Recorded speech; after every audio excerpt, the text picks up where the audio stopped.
In this video, I will show you how to create trellis or small multiples. The basic idea of this plot is to divide each and every category in a plot of its own without doing this manually. We will go to Visualization tab and then we'll be add the line chart. In the x-axis, we'll be adding the date. In the y-axis, we are going to add the gas.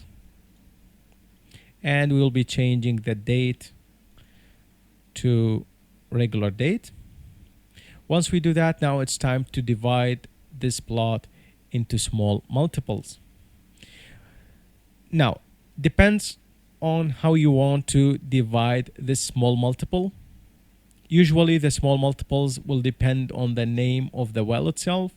If you go to the data tab or the data view, you can see all the data that's related to the table that we're working with. You can see one of those columns actually they contains the category that each data belongs to. Let's go ahead and add this column or assign this column to small multiples. Based on the values of this column, a new chart or a new plot will be generated. This plot will show multiple plots breaking down depending on the name of the well.